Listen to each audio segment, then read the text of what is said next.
നമസ്കാരം. ഞാൻ രാജേഷ് ആർ നായർ. കിടങ്ങൂർ നമ്മൾ കേരളത്തിലെ കോട്ടയം ജില്ലയിലെ ഒരു സ്ഥലമാണ് കിടങ്ങൂർ എന്നത്. എന്നാൽ സ്വതന്ത്ര കേരളത്തിൽ കിടങ്ങൂർ എന്ന് കേൾക്കുമ്പോൾ നമ്മുടെ മനസ്സിൽ ഓടിയെത്തുന്നത് കിടങ്ങൂർ ഗോപാലകൃഷ്ണപിള്ള അവർകളെയാണ്. NSS നായർ സർവീസ് സൊസൈറ്റി മുൻ ജനറൽ സെക്രട്ടറിയും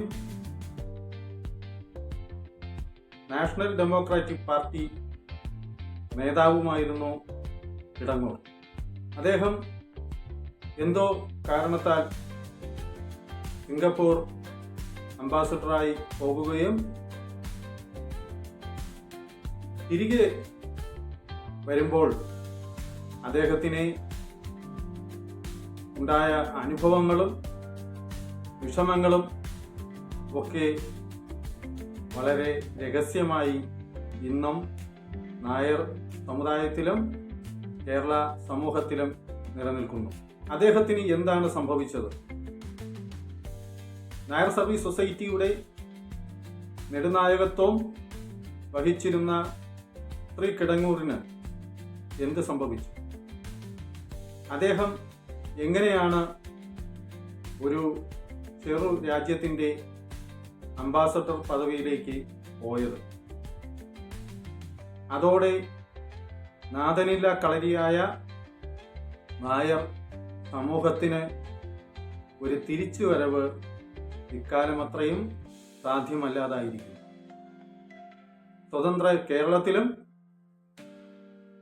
മലയാളി മെമ്മോറിയൽ മുതൽ 2025 വരെയുള്ള കാലഘട്ടത്തിൽ ശ്രീ കിടങ്ങൂർ ഗോപാലകൃഷ്ണ പിള്ളയോട് കിടപിടിക്കുന്നതിനോ സമീപത്തെത്തുന്നതിനോ അല്ലെങ്കിൽ അദ്ദേഹം നായർ സമൂഹത്തിനും നായർ സമുദായത്തിന് ചെയ്തിട്ടുള്ളതിൻ്റെ പരിഷ്കാരത്തിൻ്റെ ഒരംശം പോലും ചെയ്യുന്നതിനോ ആർക്കും ഇതുവരെ സാധിച്ചിട്ടില്ല എന്നുള്ളതാണ് സത്യം.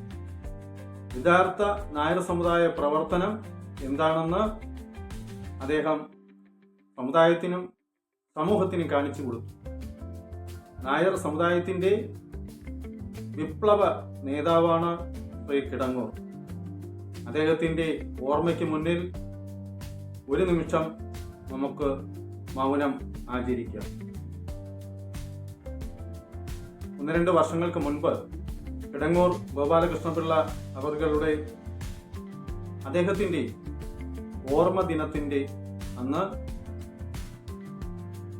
അതുമായി ബന്ധപ്പെട്ട ചിലരുടെ ക്ഷണപ്രകാരം ഞാൻ അദ്ദേഹത്തിൻ്റെ സ്മൃതി മണ്ഡപത്തിൽ പോകുകയുണ്ടായി. അവിടെ ചെല്ലുമ്പോൾ ഏതാനും ചില വ്യക്തികൾ, വിരലിലെണ്ണാവുന്ന വ്യക്തികളും അദ്ദേഹത്തിൻ്റെ മകനും ഡോക്ടറുമായ പ്രദീപ് കിടങ്ങൂർ, അദ്ദേഹത്തിൻ്റെ ഭാര്യ, അതുപോലെ പഴയ NDP MLA വട്ടിയൂർക്കാവ് രവി അവർകൾ, കൂടാതെ ഡൽഹി NSSന്റെ ചുമതലയുള്ളതും ശ്രീ പ്രദീപ് കിടങ്ങൂറിൻ്റെ ഭാര്യ പിതാവുമായ ഒരാൾ ഒക്കെ ചില വ്യക്തികൾ മാത്രമാണ് അവിടെ ഉണ്ടായിരുന്നത്.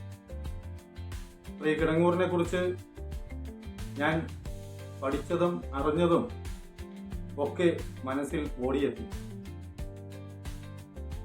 അദ്ദേഹത്തിന് സംഭവിച്ചത് എന്താണെന്ന് കൂടുതൽ അറിയുന്നതിന് വേണ്ടി പരിശ്രമിച്ചു.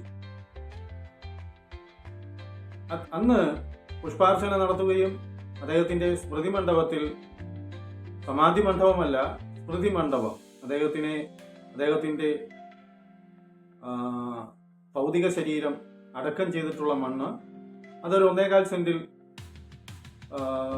ആ അടക്കം ചെയ്തിട്ടുള്ളിടത്തൊരു കല്ലുകെട്ട് തിരിച്ചിരിക്കുകയും അത്ര മാത്രമേ ഉള്ളൂ. ഒരു നീളത്തിലുള്ള ഒരു ഭൂമിയാണ്. അവിടെ ഞങ്ങൾ ഏതാനും പേർ മാത്രമായിരുന്നു. സത്യത്തിൽ എൻ്റെ കണ്ണ് നിറഞ്ഞുള്ള ഒരു അർപ്പണം ആയിരുന്നു അദ്ദേഹത്തിനോട്. ഒരു നായർ സമുദായ അംഗമെന്നുള്ള നിലയിൽ ശ്രീ കിടങ്ങൂർ എന്ന നേതാവ് നായർ സമൂഹത്തിന് ചെയ്തിട്ടുള്ള നല്ല കാര്യങ്ങളിൽ ഞാൻ അദ്ദേഹത്തിൻ്റെ സ്മൃതി മണ്ഡപത്തിൽ നിന്നുകൊണ്ട് അദ്ദേഹത്തിന് എൻ്റെ നന്ദിയും കടപ്പാടും അറിയിച്ചു. അദ്ദേഹത്തിൻ്റെ ഭൗതിക ശരീരം ഉറങ്ങുന്ന മണ്ണിൽ ഓരോ നായർ സമുദായ അംഗത്തിനും ഉണ്ടാകേണ്ടതാണ്. ഇന്ന് നായർ സമൂഹത്തിൻ്റെ വിപ്ലവ നേതാവായ ഏക നേതാവായ നായർ സമുദായത്തിന് വേണ്ടി സാമുദായികപരമായി എന്തെങ്കിലും ചെയ്തിട്ടുള്ള ഏക നേതാവായ ശ്രീ കിടങ്ങൂർ ഗോപാലകൃഷ്ണപിള്ളയെ അറിയുന്നവരും അദ്ദേഹത്തിന്റെ സ്മൃതി മണ്ഡപം അറിയുന്നവരും ചുരുക്കം വിരലിലെണ്ണാവുന്നവർ മാത്രമെന്ന് പറയാതെ വയ്യ.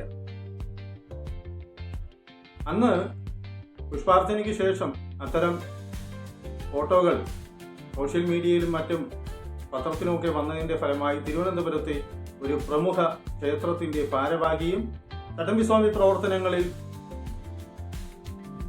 ഇടപെടുന്ന അല്ലെങ്കിൽ പങ്കെടുത്താൽ ഒരു നായർ എന്നെ വിളിക്കുകയുണ്ടായി. അദ്ദേഹം ചോദിച്ചു, രാജേഷ്, കിടങ്ങൂർ കോട്ടയത്തല്ലേ? ഞാൻ മറുപടി പറഞ്ഞു, കിടങ്ങൂർ കോട്ടയത്താണ്, അവിടുത്തെ ഒരു സ്ഥലമാണ്. അതല്ല, കിടങ്ങൂർ ഗോപാലകൃഷ്ണപിള്ള അദ്ദേഹത്തിനെ അവിടെയാണ് കൊണ്ടുപോയെന്നാണ് ഞാൻ അറിഞ്ഞിട്ടുള്ളത്. അല്ല, അദ്ദേഹത്തിന് തിരുവനന്തപുരത്താണ് അദ്ദേഹത്തിന്റെ ഭൗതികദേഹം അടക്കം ചെയ്തിട്ടുള്ളത്. നായർ സമുദായത്തിന് സാമുദായികപരമായി പുരോഗതി ഉണ്ടാകുന്നതിന് ക്ഷേമത്തിനും പ്രവർത്തിച്ചിട്ടുള്ള ഏക വ്യക്തി, വിപ്ലവകരമായി പ്രവർത്തിച്ചിട്ടുള്ള ഏക വ്യക്തി കിടങ്ങൂരാണെന്ന് ഞാൻ അദ്ദേഹത്തോട് പറയുകയുണ്ടായി. അദ്ദേഹത്തിനെ അടക്കം ചെയ്തിരിക്കുന്ന ഭൗതികദേഹം അടക്കം ചെയ്തിരിക്കുന്ന മണ്ണ് നമ്മുടെ നായർ സമൂഹത്തിലെ പുതുതലമുറയ്ക്ക് വേണ്ടിയിട്ട്, യുവക്കൾക്ക് വേണ്ടിയിട്ട്, അവർക്ക് സംവരണം കിട്ടുന്നതിന് വേണ്ടി, അവർക്ക് ഉദ്യോഗം കിട്ടുന്നതിന് വേണ്ടി നായർ സമൂഹത്തിൽ നിന്നും പല രാഷ്ട്രീയ പാർട്ടികളിൽ അടിമകളായി പോസ്റ്റർ ഒട്ടിച്ചും ചുവരെഴുതിയും രക്തസാക്ഷിത്വം വഹിക്കുന്നതിനും നിയോഗിക്കപ്പെടുന്ന പ്രധാനപ്പെട്ട സ്ഥാനങ്ങൾ നിഷേധിക്കുന്ന രാഷ്ട്രീയ പ്രവർത്തകർക്ക് വേണ്ടി ശ്രീ കിടങ്ങൂർ ഉറങ്ങുന്ന മണ്ണ് ഞാൻ എല്ലാവരെയും പരിചയപ്പെടുത്തുകയാണ്.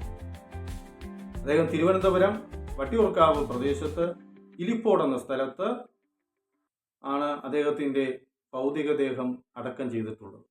അവിടെ ഒരു 1.25 സെന്റിൽ അദ്ദേഹത്തിന്റെ ഒരു സ്മൃതി മണ്ഡപം, മേൽക്കൂരയൊന്നുമില്ല, ഒരു പീഠം മാത്രമാണുള്ളത്. അവിടെ അദ്ദേഹത്തിന്റെ ഭൗതികദേഹം സംസ്കരിച്ചിരിക്കുന്നു. അത് ഒരു വീടിനോട് ചേർന്ന് മതിൽ കെട്ടി തിരിച്ചിട്ടുണ്ട്. വീട് വസ്തുവൊക്കെ അദ്ദേഹത്തിന്റെ ബന്ധുക്കൾ മറ്റൊരാൾക്ക് കൈമാറ്റം ചെയ്തിട്ടുണ്ടെന്നാണ് ഞാൻ അറിഞ്ഞിട്ടുള്ളത്. പക്ഷെ ഈ മണ്ണ് മാറ്റിയിട്ടിട്ടുണ്ട്. അത് എല്ലാ പേരും അവിടെ പോകണമെന്നും അദ്ദേഹത്തിന്റെ ഓർമ്മ നായർ സമൂഹത്തിലെ രാഷ്ട്രീയ പ്രവർത്തകർ, അതുപോലെ നായർ സമുദായത്തിൽ നിന്നും PSC ടെസ്റ്റ് സർക്കാർ ജോലി കാത്തിരിക്കുന്ന യുവതലമുറകൾ ഒക്കെ അദ്ദേഹത്തെ അറിയണം. അദ്ദേഹം മുൻ